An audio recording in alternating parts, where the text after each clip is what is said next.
नया साल शुरू होने को है, लेकिन पाकिस्तान के सियासी हालात और मसाइल में कुछ नया नज़र नहीं आ रहा है। वही अपोजिशन और हुकूमत की तकरार है, वही इत्तेहादियों और इक़्तिदारियों की नाराज़ियाँ हैं। रशियन प्रेसिडेंट ने न्यू ईयर जो ग्रीटिंग्स हैं एशिया के अंदर कुछ 13-14 मुल्कों को भेजी हैं, जिसमें तमाम सेंट्रल एशियन मुल्क हैं, इंडिया, आर्मीनिया है, पाकिस्तान को नहीं भेजी इन्होंने। Congratulations India once again. अगर एवरीडे नहीं तो हर दूसरे दिन कोई ना कोई ऐसी खबर आ रही होती है जिसके ऊपर भारत को मुबारकबाद दी जा रही होती है। ऐसे में अभी जो एक और खबर आई है वो ये कि रशिया ने भारतीयों को वीजा फ्री एंट्री दी है जो जनवरी 2025 से शुरू होने वाली है।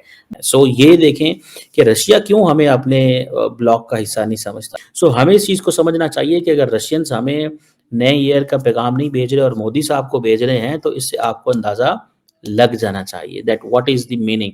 लेकिन बात यह कि आपकी लॉबिंग दुनिया में है नहीं, आपकी बात जो है उस अंदाज में सुनी नहीं जा रही। देख लीजिए पाकिस्तान का हाल क्या होता है, वो चंद बिलियन डॉलर के लिए आईएमएफ को सजदे करना शुरू हो जाता है। भारत को तो आईएमएफ के सामने सजदे करने की कोई जरूरत नहीं होती। भारत मोदी साहब बाय एंड लार्ज तो वो कामयाब ही रहे हैं, क्योंकि जहां उन्होंने अमेरिका के साथ अपनी स्ट्रेटेजिक पार्टनरशिप को आगे बढ़ाया है, वहां रूस के साथ भी ताल्लुकात उनके ठीक हैं।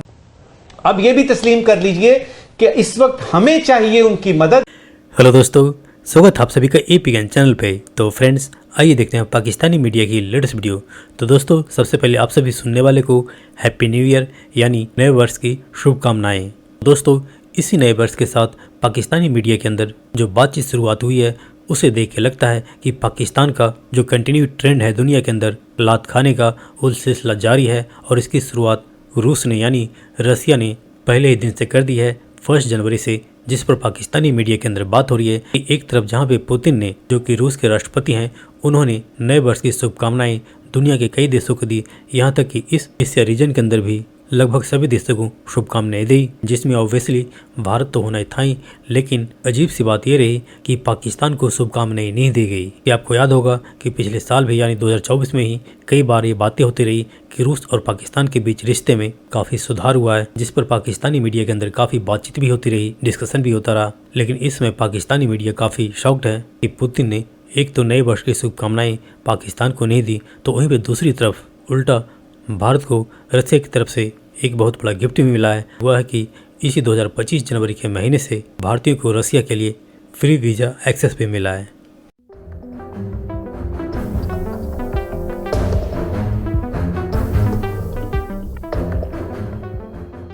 दोस्तों, पाकिस्तान के अंदर अक्सर एक बहस होती है।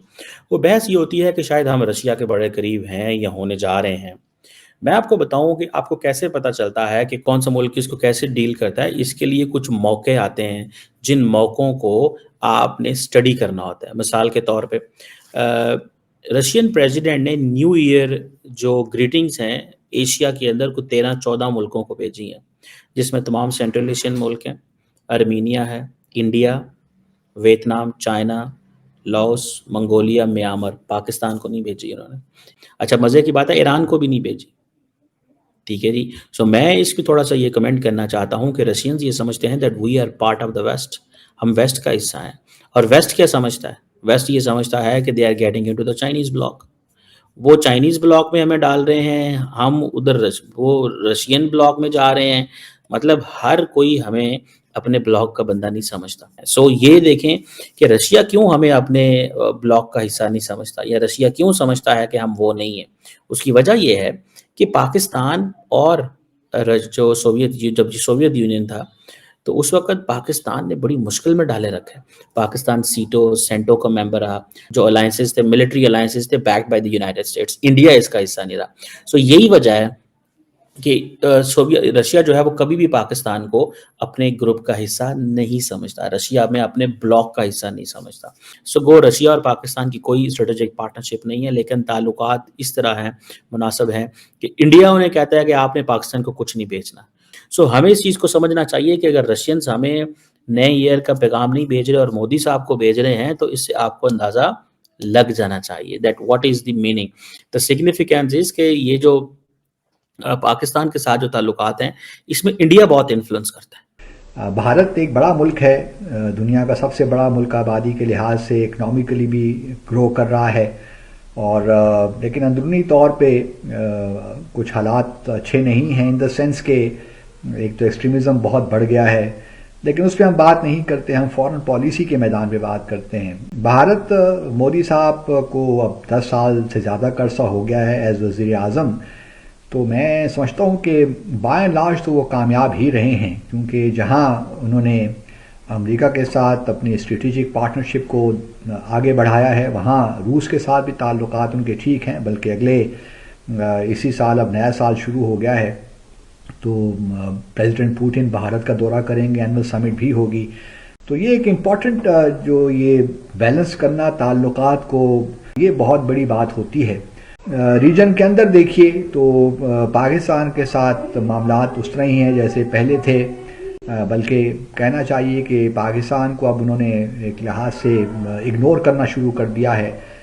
दूसरी जानिब जो सबसे बड़ा धचका मैं समझता हूँ कि भारत को लगा वो बांग्लादेश की जानिब से लगा। अभी तक मामलात कुछ तय नहीं हो पा रहे और बांग्लादेश ने अब 23 दिसंबर को शेख हसीना की एक्सट्रेडिशन की भी रिक्वेस्ट डाल दी है, तो उससे और कशीदगी कुछ बढ़ने का इम्कान है। ये बात ज़रूर है कि स्ट्रेटिजिकली भारत अभी भी वेल प्लेस्ड है, यूरोप के साथ ताल्लुकात अच्छे हैं, खलीजी ममालिक के साथ अलबत्ता भारत ने बहुत मैं समझता हूँ कि कामयाबी से काम किया है। खलीजी ममालिक जो अरब ममालिक उनके साथ भारत के ताल्लुकात में बहुत इजाफा हुआ है, यूएई के साथ भी ताल्लुकात बड़े ज़बरदस्त हैं, सऊदी अरब के साथ ताल्लुकात भी बड़े ज़बरदस्त हो गए हैं। इसी तरह बहरीन, अभी कुवैत का हाल ही में प्राइम मिनिस्टर मोदी ने दौरा किया, उसमें भी बहुत एक स्ट्रेटेजिक पार्टनरशिप डेवलप हो रही है। तो ओवरऑल अगर आप देखिए इसी तरह ब्रिक्स के अंदर ब्राज़ील के साथ भी ताल्लुकात मोरलेस ठीक ही हैं, अलबत्ता कनाडा के साथ प्रॉब्लम हुए। ट्रंप के आने से शायद मेरा अपना ख्याल ये है कि अमेरिका के साथ तो ये इशू भी ख़त्म हो जाए और फिर ट्रंप शायद निजर के इशू में या खालिस्तान के इशू में कुछ ट्रूडो पे भी प्रेशर बिल्ड करें। अंबर जी, पहले जो था, जो रिलेशनशिप था वो सिर्फ डिफेंस पार्टनरशिप था। आपको याद है कि 1971 में रशिया ने अपनी सबमरीन्स भेजी थी अमेरिकन 7th फ्लीट के अगेंस्ट और पाकिस्तान ने सरेंडर किया था इंडिया के सामने 93,000 फोर्सेस 53 साल पहले। और देखिए आज 53 साल बाद अब रशिया ने डिसाइड किया है कि भारतीय नागरिक रशिया के अंदर जब आएंगे उनको वीजा फ्री ट्रेवल मिलेगा। देखिए Russia wants to enhance the defence ties to be cultural ties and economic ties as well. इसको बोलते हैं दोनों देश के नागरिकों के बीच में एक एक्सचेंजेस करने के लिए टूरिज्म बढ़ाना, कल्चरल एक्सचेंजेस बढ़ाने का बात चल रहा है।